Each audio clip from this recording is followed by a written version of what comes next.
This is a picture of my parents. It's a picture of my parents from October 19th, 1973. And I love these pictures for a lot of reasons. First, let's just acknowledge that this is so 1973. And I love it for that. I mean, every bit of it. My dad's hair might be longer than my mom's in this picture. I also love that they're so young here. It's fun seeing my parents so young. They're only 20 years old. I'm over twice their age in this picture, which is kind of weird, but it's a lot of fun to look at. One of the things I love about this picture, you can see it right up here, it's really small. It says, our wedding day. This was their wedding day, and not only was this their wedding day, these were their wedding clothes. So they didn't get married in a church or in any formal way. They just went to a judge and got married. Because what you can't see from this picture is that on their wedding day, my mom was already pregnant with my older sister. That's part of the reason they decided to get married. You also can't see from this picture, or maybe you can, but my dad says that he was really, really high that day. It's 1973, and that's what it was, I guess. And what you also can't see is, although they're happy and they're in love, and by the way, October 19th just was Friday. They just celebrated 45 years. So mom and dad, if you're watching, congratulations, 45 years. Pretty incredible. But what you can't see also from these pictures, through all the other stuff, is that there's a lot of pain here. And I would never speak disrespectfully of my parents. I would never dishonor them because they have been great parents. They continue to be great parents to me. But here's what I probably love most about these pictures is that I can look at that and I can see their 20-year-old selves. I can see all of the hope and all of the excitement about their future, but I also can see what my parents were at this time when they were starting our family. They were young kids who were horribly lost. If you would have known the families that they grew up in, if you would have understood more about their households that they came from, you would understand more why I say that, and I wish I could tell you all of it. There's just not enough time. But if you knew all of that, you'd understand a little bit more. But here's what I know about my parents, is that my parents, they wanted, as they were beginning their family, nothing more than anything else. They wanted to give us something better, to give our family something better than what they had known. But unless you've experienced better yourself personally, it's really hard to know how to give that to other people. Especially when you don't always have the most, wise and loving parents or other wise counselors in your life, when you don't have a loving community to surround you, to help you, especially when, and at this time in my parents' life, they didn't have this, especially when you don't have the knowledge of a loving, good, gracious, and directing, guiding Father in heaven.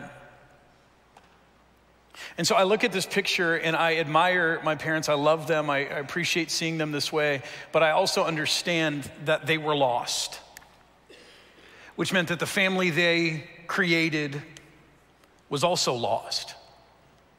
And although I came to know Jesus pretty young in life, I remember what it was like before I knew Jesus. And I remember meeting Jesus and learning about him and getting to know the character of God. But I know what it's like to feel lost in very real, specific ways. I remember moments where there was violence in our house, and I remember cowering with my sisters in a room or out of the way, and I remember what it felt like in those moments to have no one to appeal to. Just feeling like there's no one who can come in and help. There's no one stronger. I did not know at that time that there was a God in heaven who leads angel armies that I could cry out to for help. And I think about moments when our electricity was turned off or we lost other utilities, or a couple of times where we even risked losing our house. I remember what it felt like not knowing there was anyone I could cry out to for provision, that it was just all on us and no one was looking out for us. I remember what that felt like, and I had no idea at that time that I could call out to a God who was my provider and that he would shelter me. And I remember just being terrified as a kid that something was gonna happen to my dad, whether it was drug use, whether it was depression, whether it was something with the law. And I remember wondering what it would be like to be an orphan and who would look after us. And I did not know that there was a God in heaven who promises that he has his eye on the orphans and the widows, that he loves to father the fatherless. And I remember growing up in this family and feeling the love of my parents and knowing they were trying their best and believing that. And that's been the most transformative thing in my life, to just grow up knowing that I'm loved. And yet I remember thinking that families could be better, that they had to be better. There had to be a better way to do this. But I remember having no idea how that would ever happen, because we were lost, struggling to find our way. And if you've never been lost,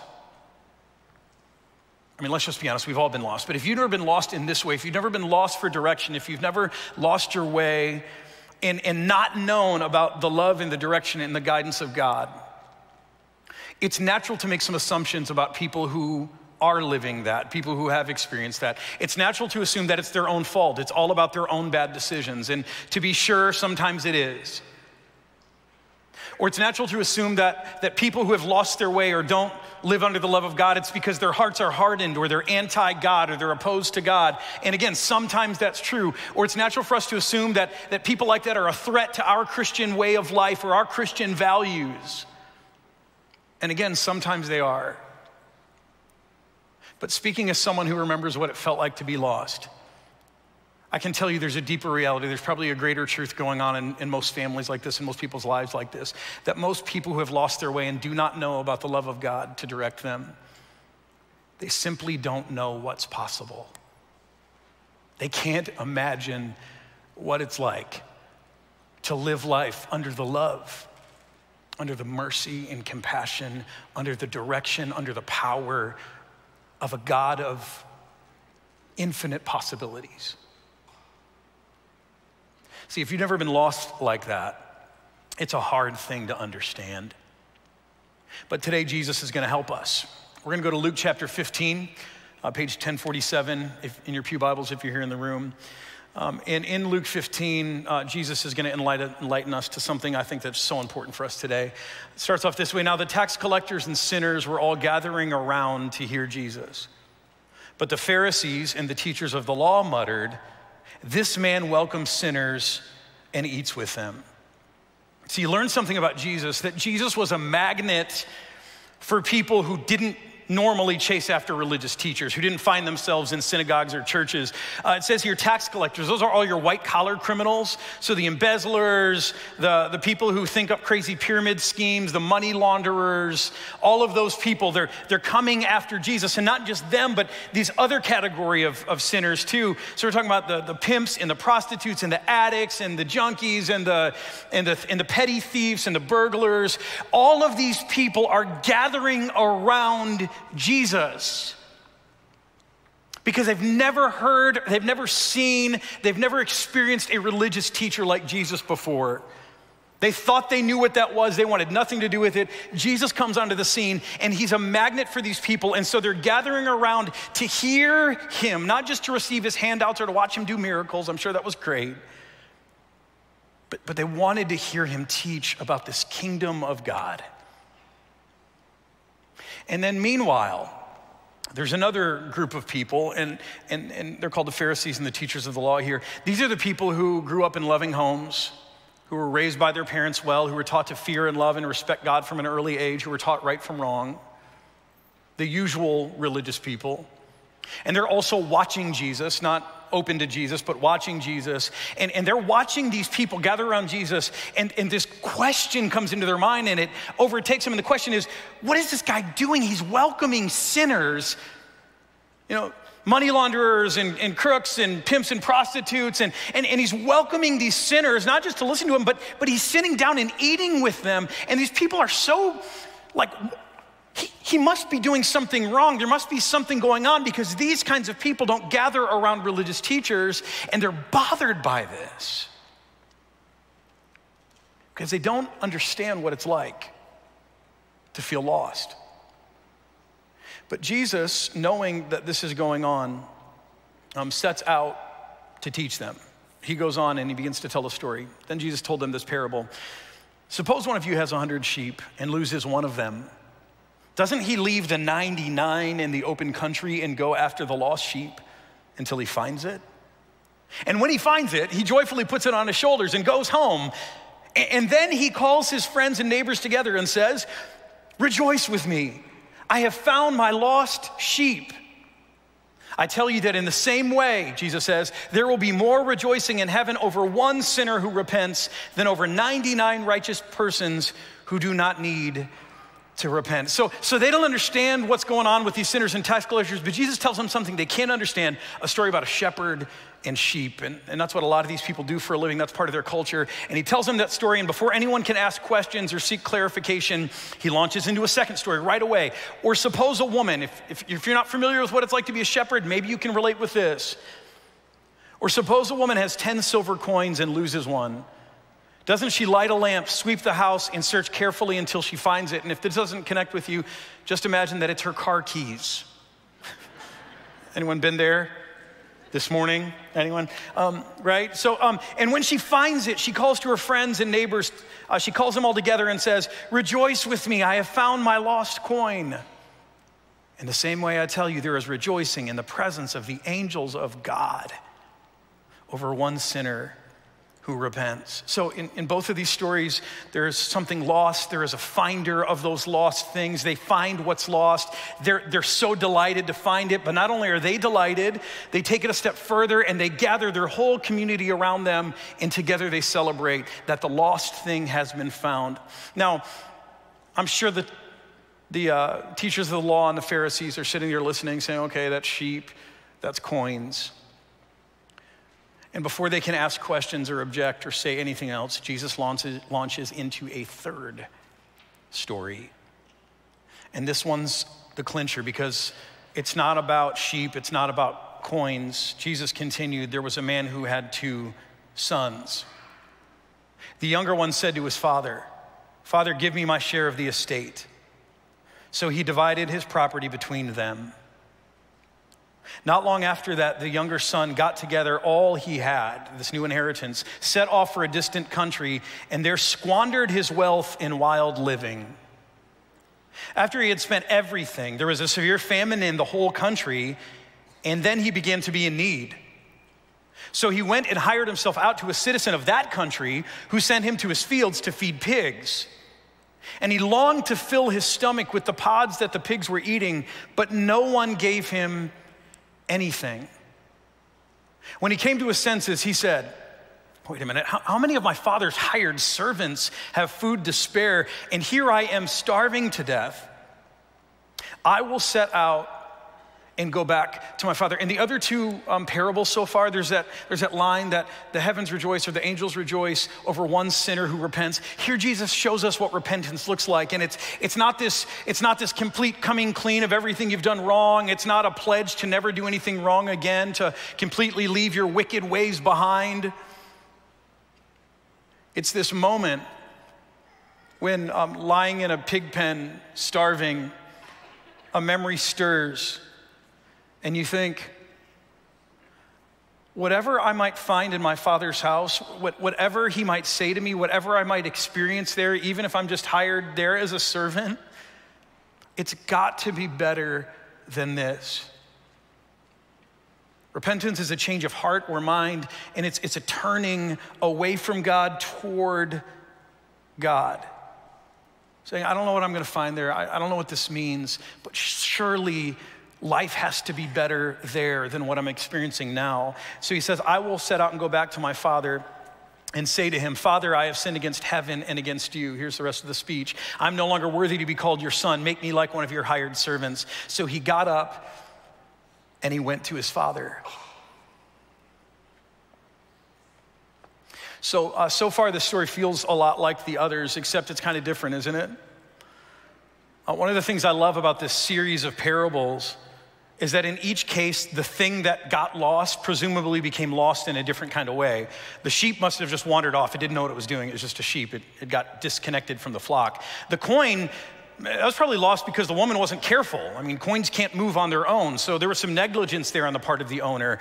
The son, there is an intentional act of disobedience. There are some bad personal decisions that he makes that leads him to this place.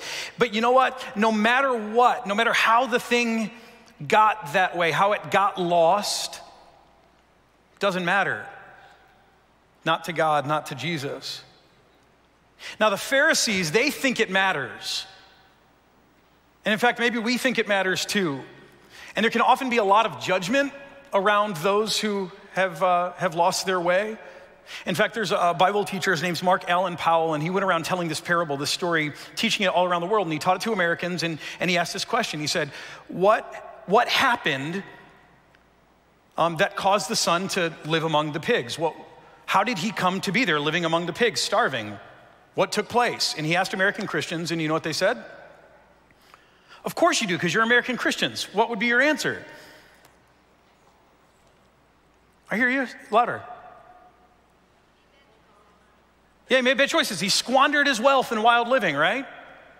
And then he went to Russia and he told that same story to Russian Christians. And he said, how did he come to live in the pig pen? And you know what they said? They said, because there was a famine in the land and there was no food.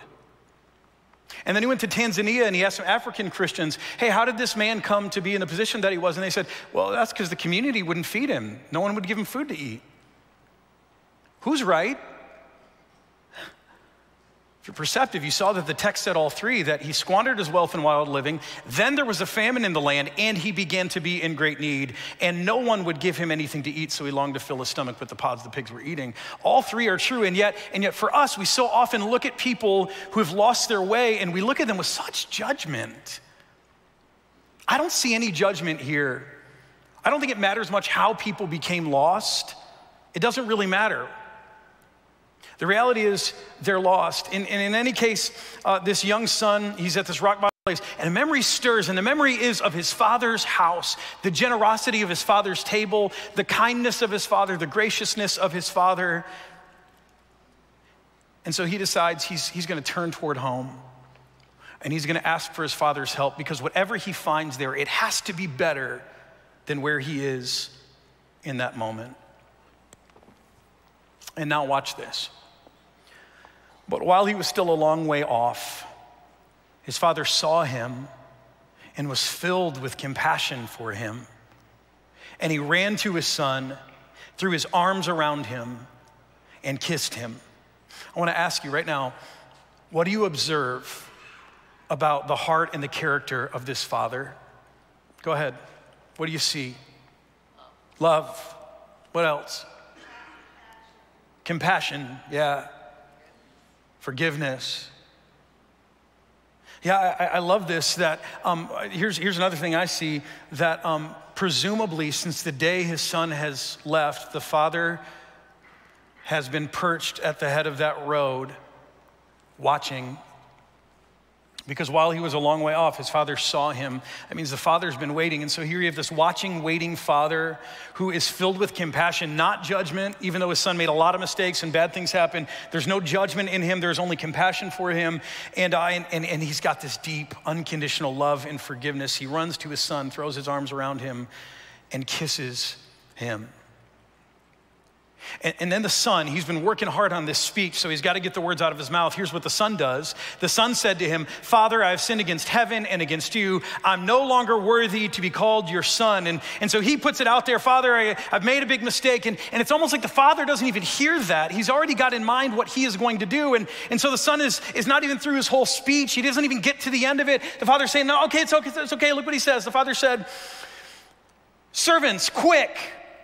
Bring the best robe. Notice he doesn't say, I need some time to think about this, son.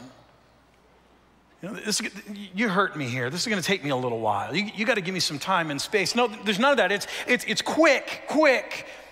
Bring the best robe and put it on him. Put a ring on his finger and sandals on his feet. Bring the fattened calf and kill it. Let's have a feast and celebrate. Why? For this son of mine was dead and is alive again. He was lost and is found. So they began to celebrate. And this parable turns out the way the other two before it did. The finder finds his lost thing, and he's so glad, or she's so glad, he's so glad that he rejoices. And not only does he rejoice, but he gathers everyone he knows together, and he says, rejoice with me, something great has happened. My lost thing has been found. Except this isn't the end of the story. The story goes on. This part of the parable, this third parable, has another section, and I think it's a really important section. I think there's some questions that we need to wrestle with today from this. It says, meanwhile, the older son was in the field, the older brother. And when he came near the house, he heard music and dancing. So he called one of the servants and asked him what was going on. Your brother has come, he replied, and your father has killed the fattened calf because he has him back now, safe and sound. And the older brother became angry and refused to go in. So his father went out and pleaded with him. But he answered his father, look, all these years I've been slaving for you, and I never disobeyed your orders. Yet you never gave me even a young goat so I could celebrate with my friends. But when this son of yours who has squandered your property with prostitutes comes home, you kill the fattened calf for him. The father had two sons. And what we see in this moment is that both of them are lost. Sure, the younger son took his inheritance and he went away and squandered it, and he ended up hungry and starving and feeding pigs, which is something no good Jewish person would ever do. Frankly, no disrespect to any of you who raise pigs, but if you've ever been to a pig farm, you understand. And he suffered miserably, and then he came home, and yeah, he was lost. What we see here is this older brother is just as lost, because he never left home. He never squandered all of his stuff. He didn't get into a bad decision, but he has completely lost the heart of his father. He's lost sight of who his father is. He's lost sight of what their house is all about, how he was raised. Do you see how he describes the father, his reality? He says things like, here I am slaving away from you. In other words, Father, you're nothing but a slave driver. And I've always obeyed your orders because you're a guy who just barks orders around to people and you expect to be obeyed. And you're not a generous father because you never gave me anything, never even gave me a goat. And you're not about celebration because you never gave me anything so I could celebrate with my friends. See, the son, he's so lost. He's describing his father in a way that doesn't even resemble his father. You see the father, that's not who this father is. That's not consistent with the picture of a father who's waiting and watching for his lost son to come home. And when he sees him way down the road, runs and wraps his arms around him. That's not gelling with the picture of a father who, in the middle of a great celebration, a great party that he's throwing for the return of his lost son, goes out to plead with his older son.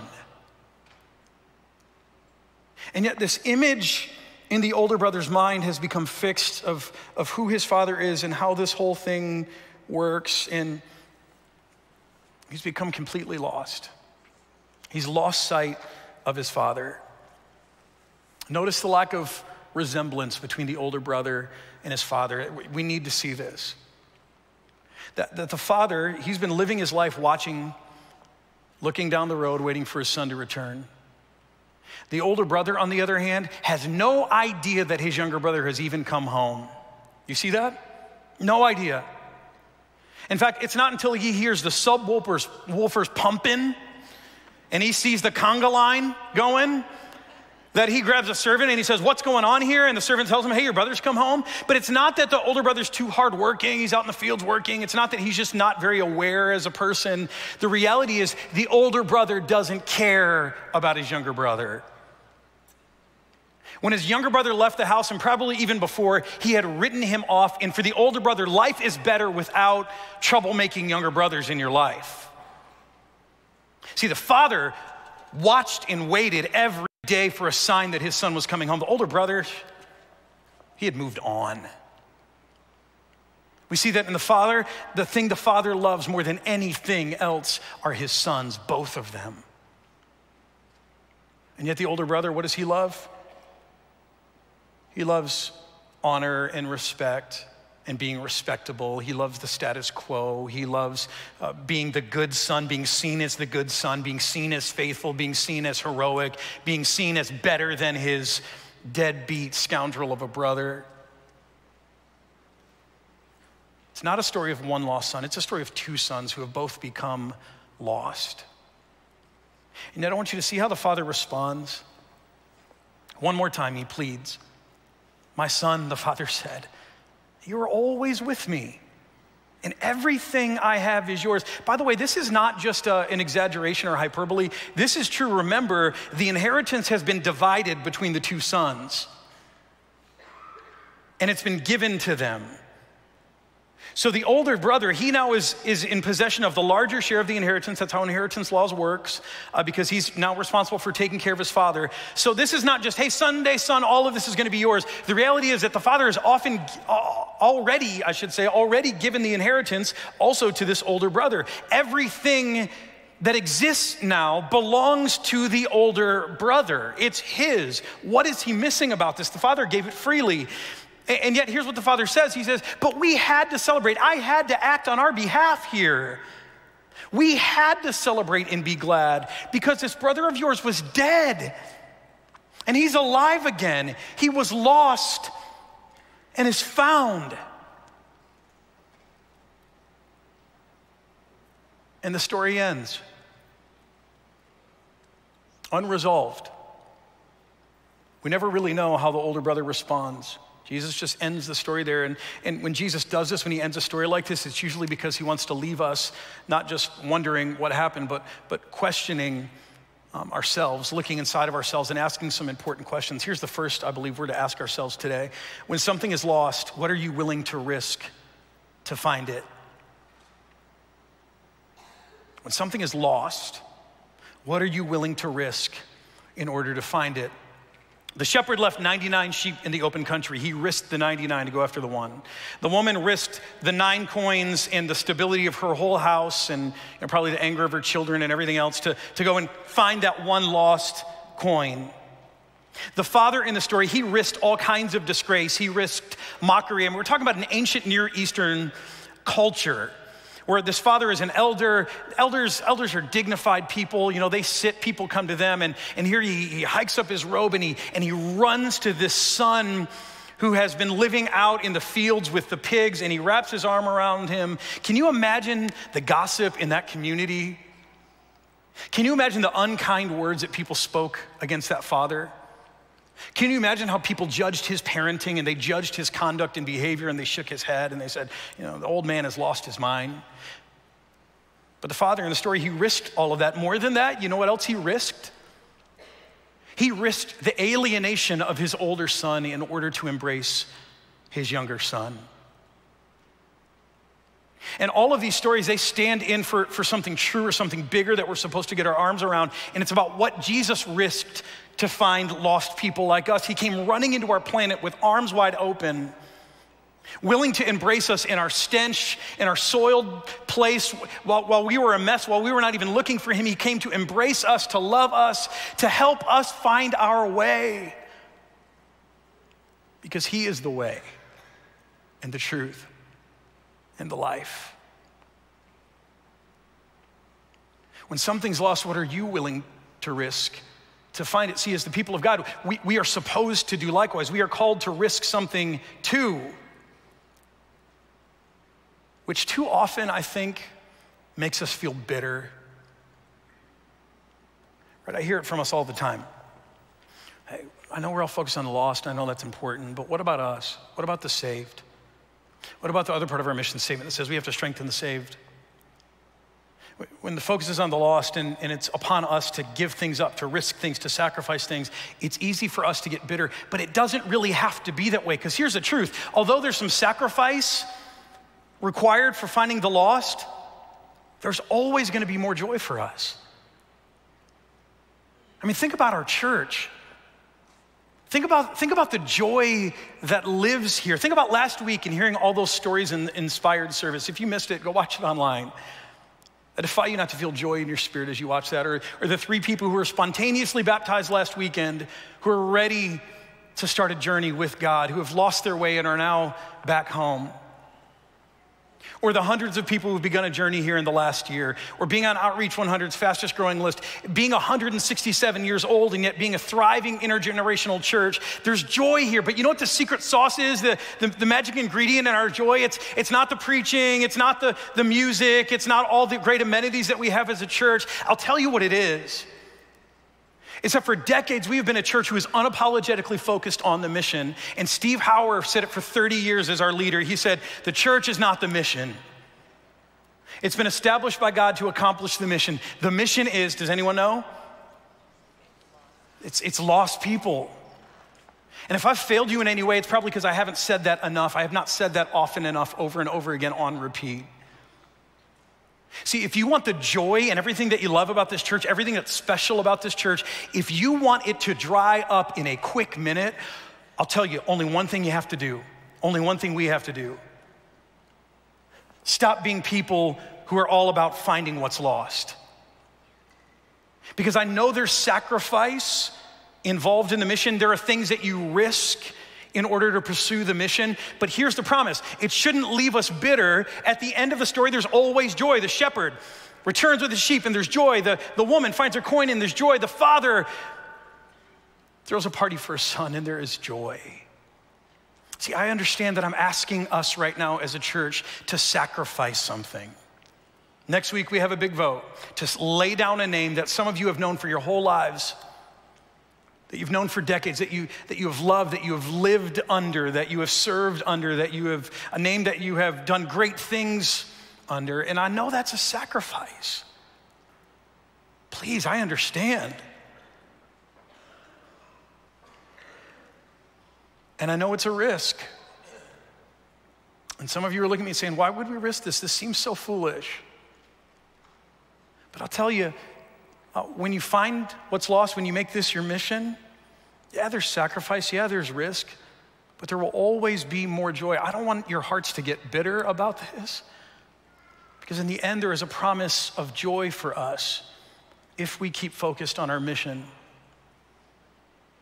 Which actually prompts the second question I think we're supposed to ask ourselves, and I think this is a big one. Whose heart do you possess? And there are only two options for your answer. The answers are either multiple choice A or B, the father's or the older brother's. That's it. Whose heart do you possess? Is it the father's heart or is it the older brother's heart? Now, you know what makes me sad? What makes me so sad is that for some reason in our churches today, plural in our churches in the American church, the heart of the older brother has taken root. And we wonder why the church in America is dying. And so often we blame the lost and we say, people just don't fear God anymore. They don't care about God. They're godless and they're anti-God and they have no respect and no fear and no love. When the real problem is we have let our churches become houses of the older brother. And I'll tell you something, no one wants to hang out with the older brother. That prodigal son laying in the pig pen, starving, wishing for a better way of life. Do you notice who he didn't ever think of or mention once? His older brother. He didn't say, you know what, I'm in a bad way. Let me just call my older brother. He's always good for help. No, of course not. Instead, who did he think of? He thought of his father. And he said, even if he makes me the lowliest of servants in his household, I will be better off in the house of my father than where I am right now. And so he heads home. Not because his older brother lived there, but because his father was there. And yet somehow, for some strange reason, we have let our churches become houses of the older brother. And so now people in our community, they can't even imagine, no matter how lost they feel, no matter how much they need help or direction, they can't imagine that when they come into our churches, if they were to walk up our sidewalk, they can't even begin to imagine that the father would come bursting out of the doors and run to them and put his arms around them and say, welcome home, let's have a party. You were lost and now you're found and I'm so glad to see you. That the father would embrace them. They can't even begin to imagine that he would. Instead, most people in our community, you know what they imagine? They imagine that if they came up and knocked on our door, the older brother would answer, because this is the reality in most churches. The older brother would answer and would say, what are you doing here?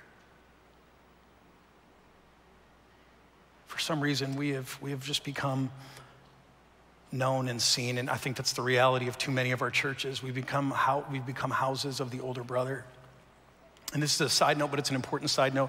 When people in our community who don't know much about us, when they hear the name St. John, which image do you think is more likely to come to mind? The picture of the father who breaks out of the front doors while they're a long way off and puts his arms around them and says, "Welcome home," even while they're still covered in pig shit. Or do you think they imagine that they'll be met by the smug self-righteousness of the older brother? We don't have to wonder. We already know. And the thing I love about this church is that we're so different from those other houses. We have made courageous decisions for 167 years that we will be a house that emulates, that lives out the love of the Father, no matter what. I love this church because it's a lot like a church I knew in Ann Arbor, Michigan. A church that was, in a lot of ways, the laughingstock of the Christian community there because they were so different in how they lived and how they loved, and yet it was that church, a church that just, there's so many older brother churches, but there was this church in Ann Arbor, and it just exuded the spirit of the Father. St. Luke Lutheran Church in Ann Arbor, Michigan. And that was the church where my family finally found a home and where we began to find our way. That was the church where my dad, a man who had been so hurt by the self-righteousness of the older brother, finally believed that he could belong. And it changed our family's life. We found our way. And I love this church because our heart is just like that. And we've probably thousands, if not hundreds of thousands of times made the decision over and over again that we will not be the house of the older brother. That we will say to our community, no matter what you think of church, no matter what you think of other places, the older brother, he doesn't live here anymore. That this is a place where you can expect an embrace and a celebration and a welcome home and much rejoicing. And before us next week, there's a decision before us to lay down a name and to pick up a name that communicates that this is a place that lives out the heart of a father. A father who wants to help his children find their way to Jesus, who is the way.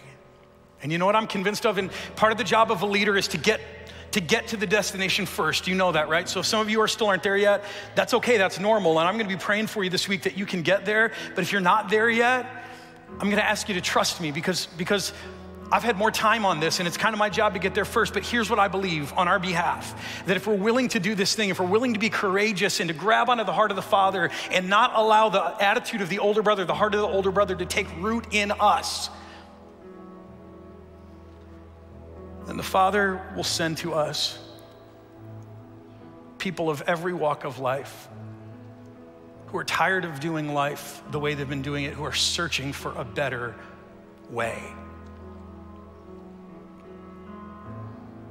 And they will find the way. They will find life here. And they will experience the embrace of the Father through us. And we will see people come to life in droves. Not because we're special, but because the Father's heart will reside here so strongly that people will be drawn to it. And I know there's risk. I know there's sacrifice. But can you imagine the joy? Pray with me. Father in heaven, thank you for being the Father who runs after us, who does not require us to clean ourselves up, to get our act together, to make heartfelt speeches, to prove ourselves. Thank you for seeing our first intention of return to you, our longing for something better. And thank you for meeting us on that path, finding us, embracing us, and bringing us home.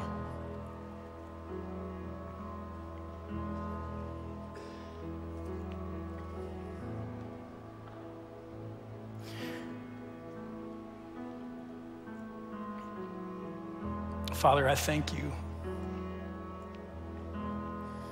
that decades ago you began a pursuit of my family.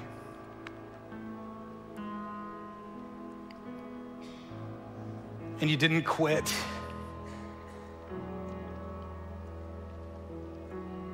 Until each one of us was brought safely home. Father, give us the courage as a church to embody your heart. Give us the courage to risk and to sacrifice, knowing that it doesn't have to end in bitterness, it always ends in joy. Give us the courage to embrace and to seek and to rejoice whenever someone finds their way. Thank you for Jesus.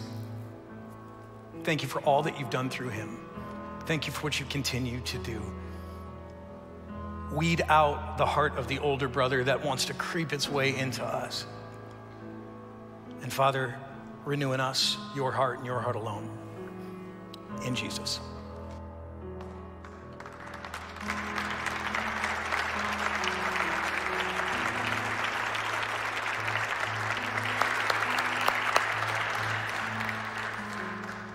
I love hearing Dion's heart and hearing yours as well. Because the reality is that even though we are all here together in this moment, even if through a screen, we've had different paths that have led us here. Maybe your path is one of choices that you regret, that fill you with shame, wrong turns that you've had to spend years and decades overcoming. And even though you're here in this place, it's as someone who's gotten here by the skin of your teeth because you are so lost. Or maybe you've lived a life where you grew up in a home with parents who loved you. You made good, wise choices. You've built a safe and secure place where you can take pride in your accomplishments. But then it becomes an opportunity to preserve the status quo above any risks or safety or things that might threaten what you've built. In which case, even as you're in the Father's house, you feel a little lost too. And maybe for either of those paths, bitterness and fear and despair become the defining portions of your life. And you'd give nothing more than to have a different heart. One that's not full of rejection and bitterness, but a heart that's full of something else. And so here's my promise to you this morning. Thousands of years before Jesus Christ came to earth, the prophet Ezekiel said that he would bring God's Spirit and he would give you the Father's heart if you just admit and recognize that you're lost and you need it. Here's how Ezekiel put it. He said, I will give you a new heart and I will put a new spirit within you. I will take away your heart of stone and I will give you a heart of flesh and life. And this heart is yours right now, not even for the asking. The Father gives it to you freely. Receive it and be blessed. Amen. Our Lord Jesus Christ, on the night of his betrayal, took bread, and when he had given thanks, he broke it and gave it to his disciples, saying, take and eat. This is my body, and it's given for you. Do this in remembrance of me. And then in the same way also after supper, he took the cup, and when he had given thanks, he gave it to them, saying, drink of it, all of you. This cup is the new covenant in my blood that will be poured out for you. And it's for the forgiveness of your sins. Do this as often as you drink it in remembrance of me. As Pastor Doug said, no matter who you are, no matter what your story has been, the Father's arms are open wide for you today. And he invites you to come. In fact, he meets you on the path. And he gives you himself. He gives you forgiveness and mercy and grace through this incredible gift. And he says again to you, welcome home. So welcome to the Lord's table.